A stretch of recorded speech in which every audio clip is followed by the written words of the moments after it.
Rumah itu megah dan besar, berdiri di atas tanah seluas hampir 1 hektar. Gerbang hitam tinggi dengan kamera pengawas di sudut-sudutnya menjulang, seolah menjadi penjaga kekuasaan seseorang yang tak bisa disentuh. Disitulah Bu Yulinar tinggal bersama 2 anak remajanya, Delia dan Kevin. Setelah suaminya meninggal dunia dalam kecelakaan yang menyisakan banyak cerita yang tak selesai.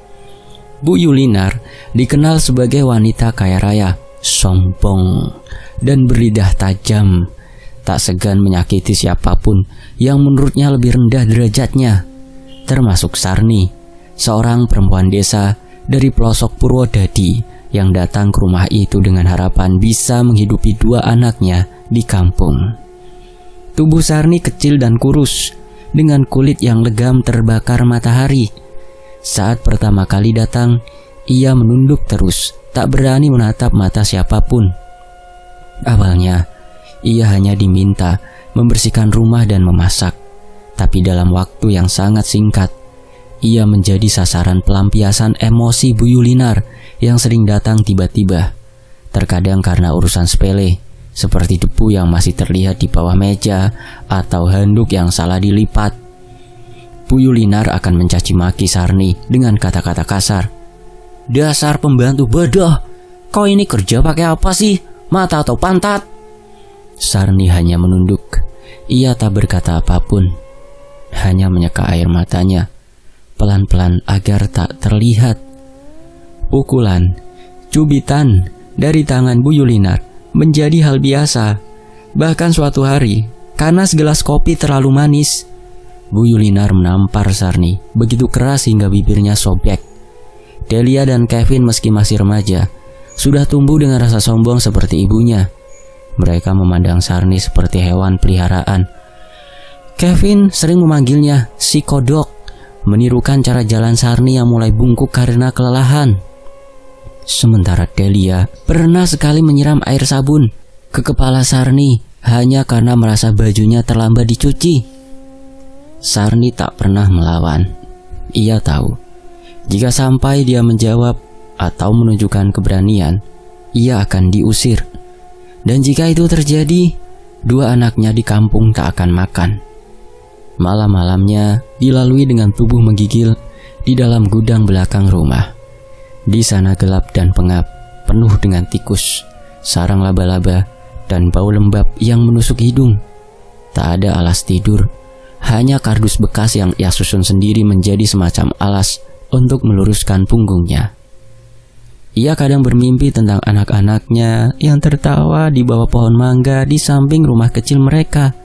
Tapi saat terbangun, tubuhnya basah oleh keringat dingin dan suara cemeti Bu Yulinar masih bergema di kepala. Tak ada satupun tetangga yang tahu apa yang terjadi di balik pagar tinggi itu. Sarni tak punya siapa-siapa di kota, dan setiap kali ia ingin menelepon keluarganya, Bu Yulinar akan menyita ponselnya dengan alasan, "Pembantu tak perlu pegang HP, nanti kerjaannya jadi asal-asalan." Suatu hari, Sarni pernah nekat berbicara pada Bu Yulinar, memohon agar diizinkan pulang 1 hari saja untuk melihat anak-anaknya. "Anakmu? Itu urusanmu, aku tak peduli," jawab Bu Yulinar dingin sambil menyulut rokoknya. "Kau dibayar untuk kerja di sini, bukan untuk merengek macam anjing kehilangan tulang." Lalu ia mengusir Sarni ke gudang sambil menyuruhnya menyikat lantai sampai mengkilap. Padahal hari itu Sarni baru saja demam tinggi. Sarni tahu tubuhnya semakin rapuh. Setiap pagi kakinya gemetar, kepalanya sering pusing, dan nafasnya pendek-pendek. Tapi tetap ia tahan, sebab ia percaya selama ia bertahan, anak-anaknya punya harapan. Hari-hari di rumah Bu Yulinar selalu terasa panjang bagi Sarni. Matahari pagi tak pernah benar-benar membawa harapan. Sebaliknya, fajar hanya menandai dimulainya lagi siklus penderitaan yang harus ia jalani. Sari bangun lebih awal dari siapapun, bahkan sebelum ayam tetangga sempat berkokok. Ia menyikat lantai, mengosrek WC, menyuci pakaian, membersihkan kaca jendela yang tak pernah tersentuh debu karena tiap hari diseka. Namun, dari semua rutinitas itu, satu hal yang paling menyesakan bagi Sarni adalah waktu makan. Ia tidak diizinkan makan bersama penghuni rumah. Bahkan dapur utama pun dilarang untuknya. Di luar dapur, ada ruangan kecil seperti gudang peralatan bekas. Disitulah Sarni makan, duduk bersila di lantai dingin sambil membuka rantang kecil yang biasanya berisi sisa makanan semalam atau makanan yang tak pernah disentuh karena sudah terlalu lama dibiarkan di atas meja makan. Hari di minggu pertama ia mencoba bertahan, berpikir mungkin hanya kebetulan makanan itu sudah basi. Tapi di minggu-minggu yang kedua berikutnya menjawab segalanya. Itu bukan kebetulan, itu penghinaan yang sengaja disuguhkan setiap hari. Nasinya dingin dan berkerikil, kadang sudah menguning dengan bau asam menyengat. Lauknya hanyalah ikan asin yang sudah berlendir atau sayur lodeh yang berubah jadi bubur berair dan memuakan. Sarni tak punya pilihan. Ia harus makan agar kuat bekerja. Kalau tubuhnya tumbang, ia tahu tak akan ada yang peduli. Suatu ketika, ia sempat memberanikan diri memohon pada Bu Yulinar agar diperbolehkan memakan makanan yang layak. "Nyonya, maaf, kalau bisa saya makan yang baru, meski cuma sedikit. Saya..." Belum sempat kalimat itu selesai, sebuah sendok dilempar ke wajahnya. "Kau pikir kau siapa, ha? Masih untung aku kasih makan sisa. Di tempat lain, pembantu kayak kamu cuma dikasih air." Hardik Bu Yulinar dengan mata menyala. Delia yang kebetulan lewat ikut tertawa, lalu menyodorkan plastik berisi kulit pisang. Nih, buat penutup makan malammu, Mbak Sarni," katanya sambil berlalu. Sarni diam. Wajahnya memerah bukan karena malu, tapi karena perih sendok logam yang membentur pipinya. Malam itu, ia duduk lagi di ruangan belakang, memandangi piringnya yang berisi nasi hijau pucat dan ayam goreng dengan jamur putih menempel. Ia menahan nafas, menyuapkan perlahan, memejamkan mata. Ia belajar untuk tidak mencium, tidak merasakan, hanya menelan. Namun tubuhnya mulai memberi tanda. Ia makin sering pusing, perutnya melilit, dan tenggorokannya terasa seperti tersayat setiap kali makanan masuk. Lalu, malam itu datang. Hujan turun deras, petir menyambar. Dengan jeda tak menentu, di dalam gudang kecil tempat Sarni tidur, tubuhnya menggigil. Ia sempat batuk keras, lalu menggeliat menahan nyeri di perut. Tangannya gemetar saat mencoba meraih rantang terakhir yang tadi diberikan Delia tanpa sepatah kata. Sarni kira karena dia sakit akan mendapat belas kasihan dari majikannya, akan diberikan makanan yang layak. Namun semua itu runtuh pada malam saat Bu Yulinar membuang nasi basi ke piring Sarni. Nasi itu sudah berwarna kehijauan dengan bau masam menyengat. Di atasnya, ikan asin berlendir dengan belatung kecil yang mulai merayap. "Makan, atau jangan makan sama sekali," ujar Bu Yulinar dengan senyum mengejek. Sarni menatap makanan itu lama, sebelum akhirnya menyuapkan ke dalam mulut. Ia menangis dalam diam, menahan rasa mual dan sakit yang seketika mencengkram perutnya. Tapi ia telan semuanya demi esok hari. Itulah malam terakhir ia bisa berdiri tegak. Keesokan paginya, tubuhnya ditemukan di dekat tangga dapur. Bibirnya membiru, matanya memerah, dan dari mulutnya keluar darah kental yang bau busuknya membuat pembantu magang yang baru datang pagi itu muntah di tempat. Alih-alih panik, Bu Yulinar malah berkata dingin, "Bawa keluar dia dari rumahku. Aku tak mau dicurigai sebagai pembunuh. Suruh dia mati di tempat lain." Dan begitu saja Sarni diusir dari rumah besar itu dalam keadaan sekarat, tanpa uang sepeser pun, tidak dibayar, hanya mengenakan baju lusuh dan sandal jepit yang sudah putus sebelah. Tak ada yang tahu bagaimana ia bisa berjalan malam itu. Sarni kini benar-benar diusir seperti sampah yang sudah tak berguna. Mungkin ia merangkak, mungkin ia dibantu seseorang. Tapi malam itu seseorang melihat perempuan kurus berjalan sempoyongan di jalanan gelap menuju arah timur, keluar kota. Perempuan itu berjalan tanpa alas kaki, rambutnya lepek, bibirnya penuh darah yang terus mengalir. Namun matanya menyala dengan sesuatu yang berbeda, kemarahan. Itulah malam terakhir Sarni terlihat. Rumah besar Bu Yulinar kembali sunyi. Piring-piring mahal masih berderet rapi. Tirai beludru diganti 2 minggu sekali, dan lantai marmer mengkilap seperti biasa. Namun sejak Sarni pergi, aroma aneh mulai tercium dari dapur. Bau anyir dan busuk, seperti bangkai binatang. Tapi tiap kali diperiksa, tak ada satupun, tak ada siapapun tahu. Itu baru awal.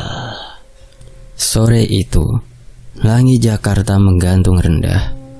Awan kelabu berarak pelan di atas rumah besar milik Bu Yulinar.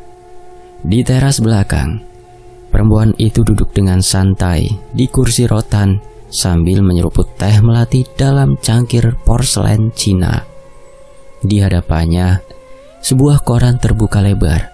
Tapi perhatiannya tak sepenuhnya tertuju pada berita-berita politik di halaman utama, melainkan pada layar ponsel yang baru saja menyala di pangkuannya. Sebuah pesan masuk dari seseorang yang tak terlalu dikenal dekat. Ya, salah satu warga di daerah tempat Sarni berasal. Ya kayak agensi gitu yang menyalurkan ART. Pesannya singkat dan dingin. Sarni meninggal tadi malam. Tubuhnya kurus kering, seperti batang pohon tua yang kehabisan air, dimakamkan pagi ini. Awalnya, Bu Yulinar hanya melirik sekilas, tapi kemudian sesuatu dalam dirinya bergerak, bukan duka, bukan penyesalan, melainkan rasa puas yang dalam. Ia tertawa, terbahak-bahak malah, hingga tubuhnya sedikit membungkuk ke depan dan nafasnya tercekat.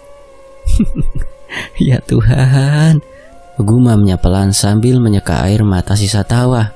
Akhirnya, si tikus got itu benar-benar mati juga. Delia yang sedang melangkah ke arah dapur sempat menoleh. "Ada apa, Mah?" tanyanya malas. "Pembantu jelek itu, yang kemarin kamu siram sabun, dia mati, Delia, mati," ucap Bu Yulinar dengan nada hampir seperti menyanyi. "Kurus kering, katanya, seperti daun kering ditiup angin." Delia mengangkat bahu dan menghilang ke balik pintu dapur. Tak tertarik, tapi dalam hati kecilnya ada hawa dingin yang singgah sejenak. Tidak lama, namun cukup untuk membuatnya menelan ludah. Bu Yulinar kembali memandangi ponsel. Kali ini lebih lama. Tatapannya kosong sejenak, lalu berubah menjadi penuh kenangan yang tak diundang. Sarni. Nama itu memang tak istimewa, tapi wajahnya, ya wajahnya, selalu mengusik. Pertama kali ia melihat Sarni berdiri di depan pintu rumah, membawa tas kain lusuh dan mengenakan sandal tipis. Dadanya langsung bergemuruh, bukan karena belas kasihan, tapi karena rasa benci yang menyembur dari tempat terdalam dirinya. Sarni dengan wajah sayu dan tatapan tunduk, entah bagaimana sangat mirip dengan wanita sialan yang pernah menggoda suaminya dulu. Selingkuhan yang sempat membuat rumah tangga Bu Yulinar hancur di ujung pisau kehormatan. Wanita itu memang sudah lama lenyap. Kabarnya menikah dengan lelaki lain dan pindah kota, tapi luka yang ditinggalkannya belum pernah betul-betul sembuh. Dan saat itu, perempuan dengan wajah serupa itu datang mengemis pekerjaan. Tanpa tahu bahwa hanya dengan kemiripannya saja, ia telah memancing kutukan paling muram dari hati seorang janda yang belum ikhlas ditinggal. Sejak itulah, Sarni tak pernah mendapat tempat di mata Bu Yulinar. Ia dianggap pengganti dari luka lama. Meski ia sadar betul Sarni bukanlah wanita yang sama, bukan orang yang pernah berfoto mesra dengan suaminya di balik kamar hotel, bukan yang pernah tertawa lembut di telinga laki-laki yang dulu ia cintai. Tapi wajah itu, Wajah itu seolah mengejeknya setiap hari. Tak peduli siapa dia sebenarnya, aku cuma ingin dia merasakan yang dulu aku rasakan, bisik Bu Yulinar pada dirinya sendiri di sore itu saat teh di cangkirnya mulai mendingin. Ia membuka galeri ponsel, menelusuri foto-foto lama, dan benar saja ada satu foto suaminya bersama wanita yang disebut-sebut sebagai selingkuhan. Senyumnya, lekuk matanya, bahkan caranya menundukkan kepala mirip dengan Sarni. Terlalu mirip hingga Bu Yulinar tak bisa menahannya. Dan kini, setelah Sarni benar-benar tiada, ia merasa telah menang. Namun malamnya, saat semua lampu telah padam dan rumah terbungkus keheningan, Bu Yulinar mendapati dirinya duduk di depan cermin rias.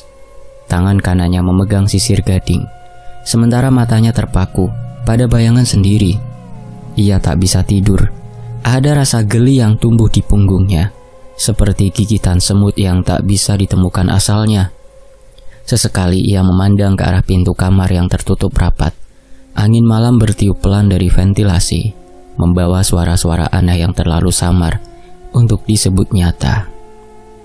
Dalam diamnya, sebuah suara melintas di telinga, lirih, serak, namun jelas. "Nyonya Yulinar." Ia menoleh cepat, tapi tak ada siapa-siapa. Hanya bayangan dirinya sendiri yang mematung di depan cermin. Nafasnya mendadak memburu, seperti baru selesai berlari. "Sugesti," katanya lirih, lalu meneguk air dari gelas kristal di meja rias. Namun saat ia kembali menatap cermin, ada noda merah di ujung bibir bayangannya. Ia mengusap cepat dengan tisu, tapi bibirnya sendiri bersih. Cermin itu berbohong? Atau ada sesuatu yang sedang bermain dengan pikirannya? Paginya, Yulinar menutup pintu rapat. Ia membakar koran pagi sebelum sempat membacanya. Makan siangnya tak disentuh. Bahkan saat Kevin bersikap aneh dan Delia mengeluh mimpi buruk, Yulinar hanya menjawab, "Kalian terlalu biasa dimanja. Itu semua hanya omong kosong." Ia pikir kematian Sarni adalah penutup, tapi ia lupa, tak semua kematian membawa ketenangan. Ada yang mati dengan luka terbuka, dendam yang tak terucapkan, dan jiwa yang tak pernah ikhlas meninggalkan dunia. Dan Sarni bukan perempuan biasa. Malam ketujuh setelah Sarni dikubur, rumah besar itu tidak lagi terasa seperti rumah. Suasananya berubah pelan-pelan, seperti udara yang mengeras, seperti lantai marmer yang mulai berdenyut halus di bawah kaki. Tidak ada yang mengaku melihatnya secara langsung, tapi sejak malam itu, setiap penghuni mulai merasa diawasi. Pagi pertama minggu itu, Yulinar terbangun dengan kepala pening dan perut mual. Di balik tirai jendela kamarnya yang menghadap taman, cahaya pagi tampak redup seperti terhalang kabut. Saat ia melangkah ke dapur, bau aneh menyergapnya, tajam, menguap seperti daging terbakar bercampur darah kering. "Apa itu?" bentaknya. Pembantu baru, Siti, yang sedang memotong wortel di meja dapur, menoleh dengan wajah pucat. "Maaf Bu, saya juga cium bau itu dari semalam, tapi saya sudah cek semua kompor, mati semua." Bu Yulinar mendekat, mengendus kompor satu persatu. Memang mati, tapi baunya masih ada, menusuk. Berasal dari balik dinding atau mungkin dari bawah lantai. Ia mendengus, lalu menyuruh Siti menyalakan pewangi ruangan. Namun aroma itu bukan satu-satunya gangguan hari itu. Jam 7 malam, TV di ruang tengah menyala sendiri, padahal tak ada yang menyalakannya. Layar menampilkan gambar acak seperti salju televisi lama, berisik, gemetar tanpa suara.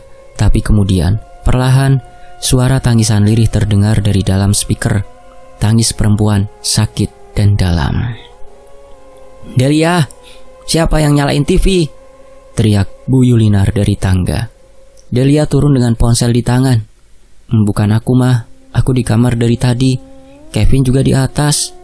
Mereka bertiga berdiri mematung di depan layar TV yang masih bergemetar. Tangisan itu makin keras. Siti dan seorang pembantu baru lainnya, Marni, berdiri ketakutan di balik dapur. Lalu tiba-tiba, layar televisi berubah hitam. Semua lampu di rumah itu padam bersamaan. Dari kegelapan, terdengar suara seperti seseorang berjalan, pelan, berat, seolah menyeret kaki. Kevin menyalakan flashlight ponselnya, menyorot ke arah suara. Tidak ada apa-apa. Tapi suara langkah itu terus terdengar, mengitari ruang tengah, seakan bermain-main dengan rasa takut mereka. Setelah 10 menit, listrik menyala kembali. Namun sejak malam itu, setiap hari Selasa menjadi hari terburuk. Setiap hari Selasa, suara tangisan yang sama terdengar lagi. Kadang dari kamar mandi, kadang dari loteng. Jeritan perempuan yang seakan sedang dicambuk, digores, atau dibakar hidup-hidup. Delia yang biasanya tak takut hal-hal mistis, kini mulai mengurung diri di kamar. Ia mengaku melihat bayangan perempuan duduk di pinggir ranjang saat ia terbangun malam-malam. Tubuh perempuan itu gosong di satu sisi, rambutnya lengket di kulit wajah, matanya putih semua, dan bau nanahnya menyesakkan dada. "Ma, dia duduk di meja makan, Ma, tengah malam. Aku lihat sendiri, Ma," katanya gemetar sambil memeluk guling. "Apa maksudmu?" "Dia?" tanya Bu Yulinar setengah marah. Delia menatap ibunya lekat-lekat. "Sarni, Ma, dia wajahnya melepuh, separuh seperti dilumerkan minyak panas. Dia lihat aku senyum." Bu Yulinar menampar meja keras. "Itu cuma mimpi.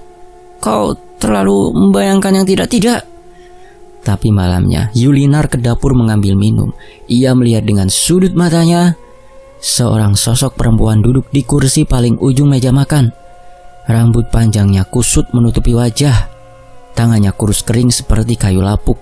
Dan di pangkuannya ada tikar lusuh yang dulunya milik Sarni yang ia buang ke tempat sampah setelah ia cekokin nasi basi dan diusir dari rumah.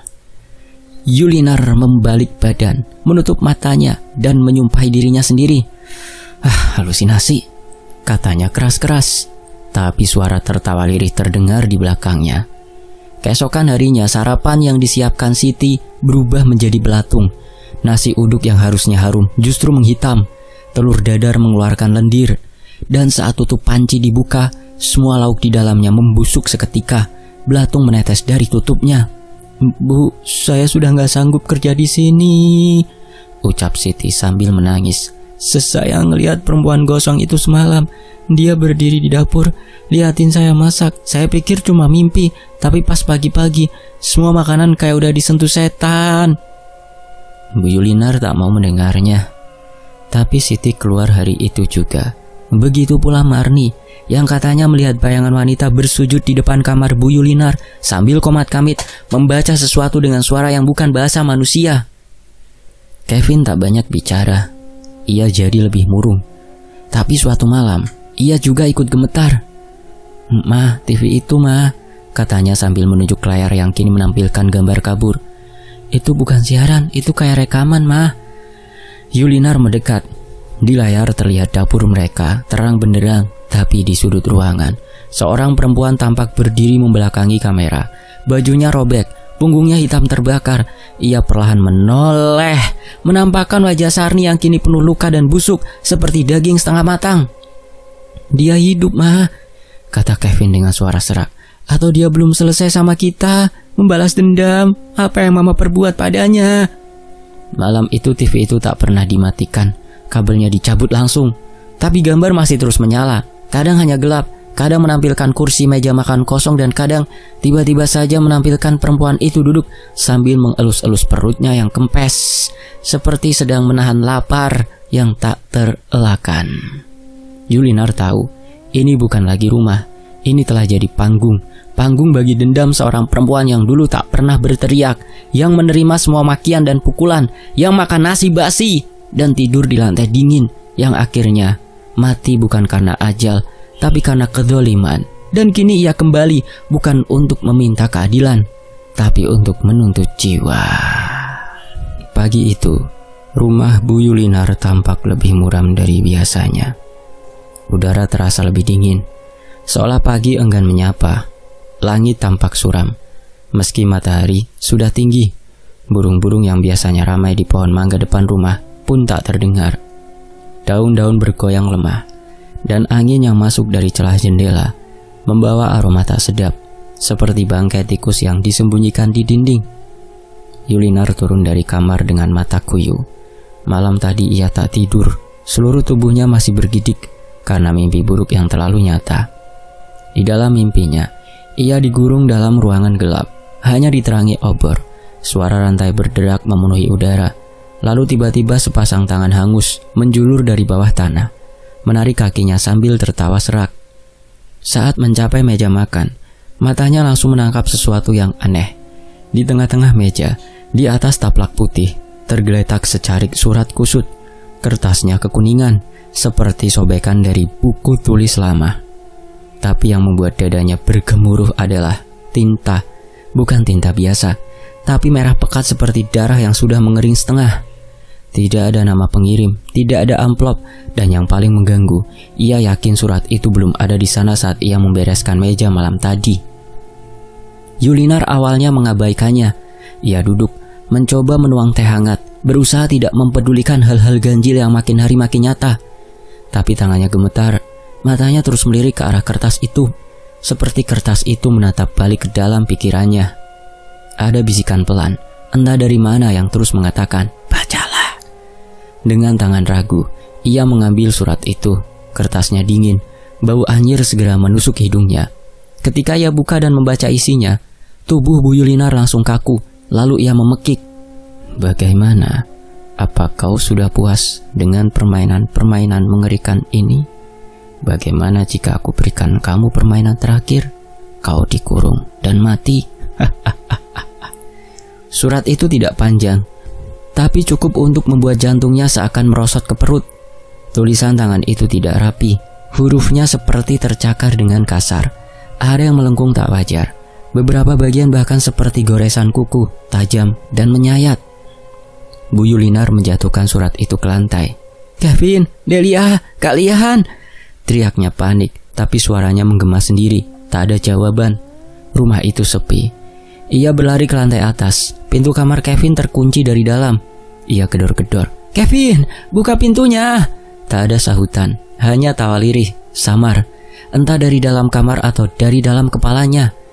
Pintu kamar Delia terbuka, tapi kamar itu kosong. Tempat tidur rapi, guling tertata, namun ada satu hal yang membuatnya nyaris roboh.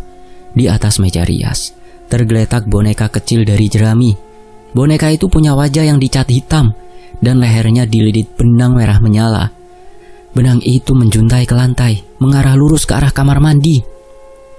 Perlahan-lahan, Bu Yulinar berjalan menyusuri jejak benang itu. Suara langkahnya menggema, seperti ruang rumahnya meluas entah kemana. Setiap sudut rumah terasa asing. Saat ia membuka pintu kamar mandi, ruangan itu gelap, tapi lampu menyala sendiri. Di dalamnya kosong, hanya suara tetesan air dari keran yang bocor. Tapi benang merah tadi berhenti di wastafel, dan di cermin tertulis satu kalimat seperti digores dengan darah. "Kau akan tahu rasanya tidur di lantai dingin." Yulinar menjerit dan segera keluar dari kamar mandi. Nafasnya tersengal, dadanya sesak. Ia kembali ke ruang makan. Surat itu masih di lantai, tapi kini ada tetesan darah segar di sudut kertasnya. Padahal tidak ada yang berdarah di rumah itu. Ia meraih ponselnya, hendak menelepon seseorang, polisi, paranormal, dukun, siapapun. Tapi layar ponselnya hitam, mati total. Ia mencolokkan charger ke colokan dinding tapi listrik padam lagi. Televisi pun menyala sendiri. Kali ini menampilkan rekaman ulang kejadian dari dapur malam sebelumnya. Tampak dirinya sedang berdiri, menegur Siti, tapi sosok lain tampak berdiri di belakangnya. Seorang perempuan berpakaian lusuh, rambutnya menutupi sebagian wajah dan tangan kirinya memegang sesuatu, sebuah surat. Layar TV tiba-tiba mati, lampu kembali padam, dan suara langkah menyeret rantai terdengar lagi, lebih dekat, lebih berat. Tidak, bisik Yulinar memeluk dirinya sendiri di kursi makan. Suara ketukan pelan di pintu depan mulai terdengar, tidak keras tapi beraturan. 3 kali, lalu jeda, lalu 3 ketukan lagi. Delia muncul dari balik tangga, wajahnya pucat. "Mah," gumamnya, "pintunya ada yang ngetuk, tapi pas aku intip, gak ada siapa-siapa." Mereka berdua saling berpandangan. Nafas menggantung, ketukan itu masih terus terjadi, seperti permainan teka-teki yang belum selesai. Yulinar meraih surat itu lagi. Kali ini, membacanya dengan suara bergetar, mencoba mencari petunjuk atau akhir dari semua ini. Tapi tiba-tiba di balik surat itu muncul goresan lain yang baru saja terbentuk. Tulisannya perlahan-lahan menampakkan diri, seperti ditulis oleh tangan tak kasat mata. Kamar gudang, kau tahu kenapa aku benci tempat itu? Tangannya bergetar keras. Gudang, tempat Sarni tidur, tanpa alas, tanpa jendela. Tempat lembab yang bahkan tidak layak disebut tempat tinggal. Dan kini tempat itu dipanggil lagi sebagai titik awal atau titik akhir. Yulinar melirik ke arah lorong, menuju gudang. Pintu di ujung sana bergetar pelan, seolah ada yang menggoyangnya dari dalam. Ketukan di pintu depan berhenti, tapi dari dalam gudang terdengar suara pelan, suara yang ia kenal, suara Sarni memanggil. Nyonya, sudah waktunya Nyonya ikut tidur di sini. Flashback ketika hari Sarni diusir dari Yulinar. Beberapa hari sebelum ajal menjemputnya, Sarni sempat berjalan terseok-seok meninggalkan rumah Yulinar. Tubuhnya kurus dan lemah, seolah nyawanya tinggal separuh. Meski malam menggigit dingin dan perutnya perih karena lapar, langkah Sarni mantap menuju sebuah rumah tua. Rumah itu berdinding kayu lapuk dengan atap ijuk yang menggantung nyaris runtuh. Tapi siapapun yang tahu, tak akan sembarangan melangkah masuk. Di sanalah tinggal seorang dukun tua bernama Mbok Rantem, perempuan sepuh yang terkenal akan kekuatan gelapnya. Sarni tahu, keputusannya tak akan bisa dibalik. Tapi hatinya penuh luka, hatinya telah membusuk oleh dendam. Ia tak lagi berpikir panjang, tak lagi peduli akhir hidupnya.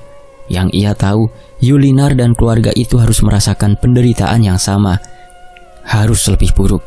Begitu sampai, Mbok Rantem sudah menunggunya di ambang pintu, seolah sudah tahu kedatangannya, seolah dibisiki oleh jin peliharaannya. Aku sudah nunggu kamu, kata dukun tua itu dengan senyum getir.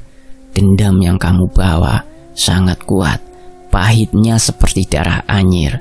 Aku bisa bantu.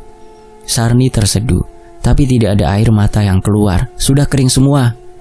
Aku gak mau mereka hidup senang, mereka yang bikin aku seperti ini. Tolong Mbok, lakukan apapun.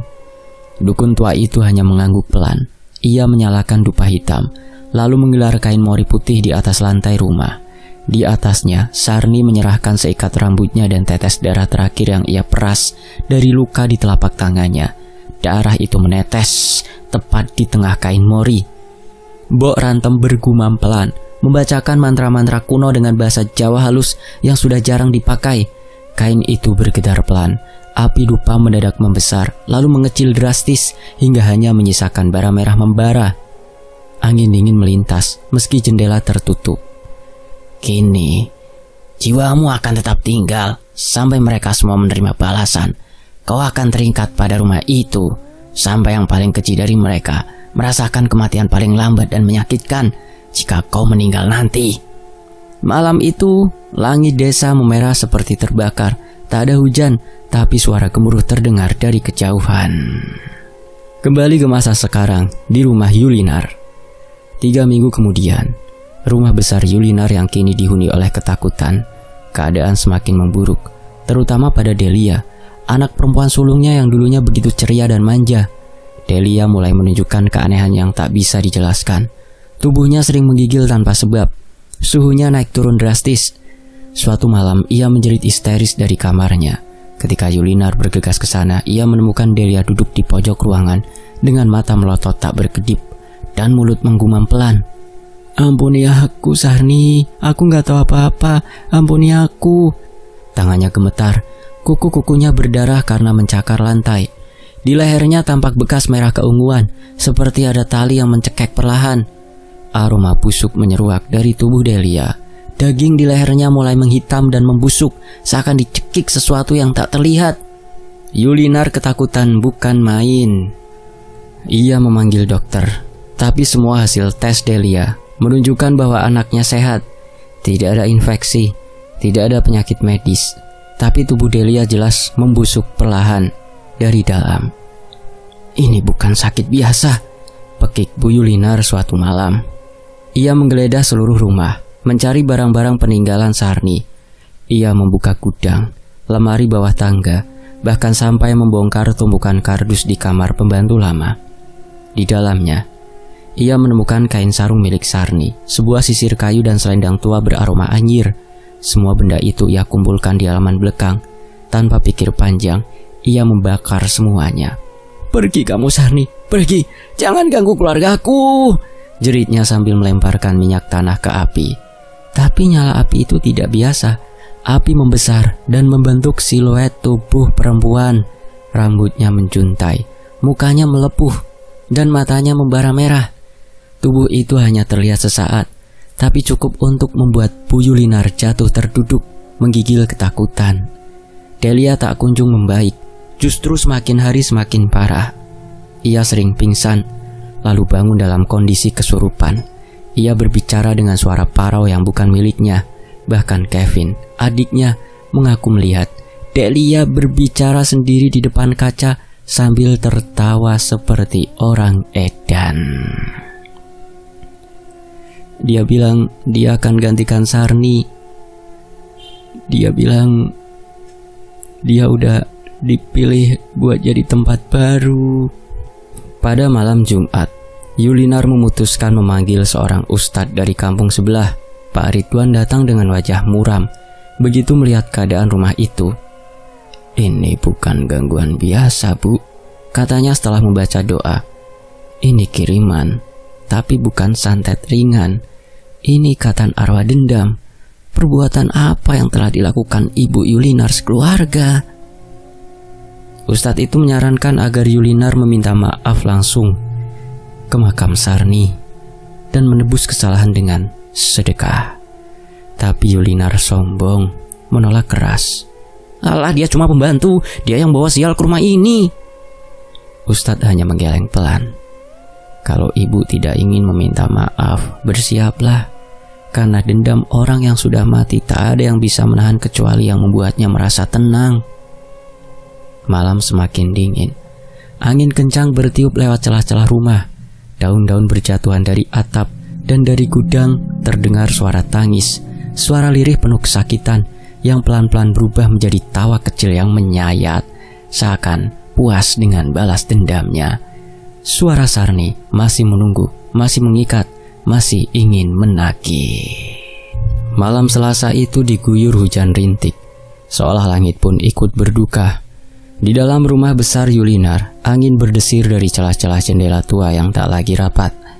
Dinding-dinding bergeming seperti menahan nafas, menanti sesuatu yang akan pecah dari dalam keheningan.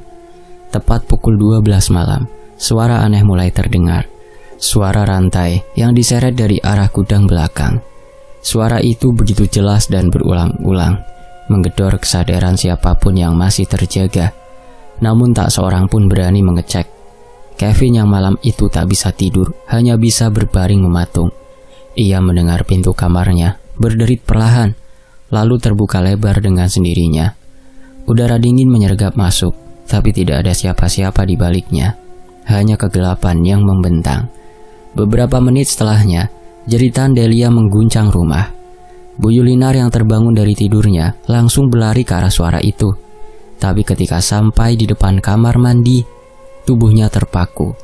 Delia tergantung di sana, wajahnya pucat membiru, dan lebih menyeramkan lagi adalah senyuman kaku yang mengerikan menghiasi wajah putrinya. Mata Delia terbuka lebar, seperti melihat sesuatu yang membuatnya ketakutan luar biasa. Lehernya terlilit tali tambang besar, sejenis tali yang biasanya digunakan untuk menambat perahu. Tubuh Yulinar limbung.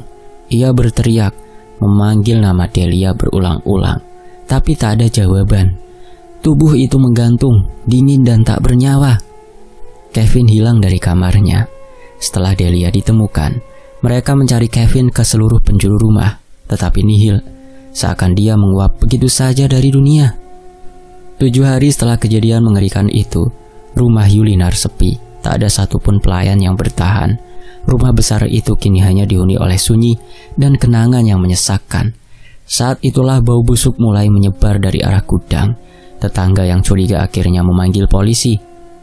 Ketika gudang itu dibuka paksa, mereka menemukannya. Yulinar duduk bersandar pada dinding. Tubuhnya membusuk parah. Matanya terbuka, menatap ke depan dengan pandangan kosong yang membekas.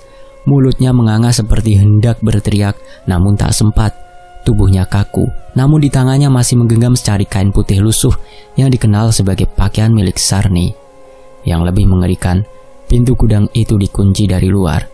Tidak ada cara Bu Yulinar bisa masuk dan menguncinya sendiri. Sementara Kevin, ia ditemukan 3 hari setelah ibunya, duduk di tengah kamar Delia, tertawa sendirian. Kadang tertawa keras seperti mendengar lelucon jenaka. Kadang menangis dan meminta maaf berkali-kali. "Maaf Mbak Sarni, maafkan aku. Aku hanya ikut-ikutan ibu dan Delia." Namun tak ada jawaban dari udara yang hening. Hanya suara rantai yang kembali terdengar di kejauhan, seperti membalas permintaan maaf yang sudah terlambat.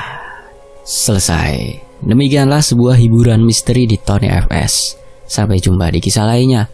Wassalamualaikum. Terima kasih buat teman-teman yang ada di Blitar, Ponorogo, Ciwidey, Bandung, Madiun, Jember, Jambi, Lampung. Makasih ya teman-teman yang udah hadir dan absen di Tony FS ini. Mohon maaf belum bisa balas komennya satu-satu ya.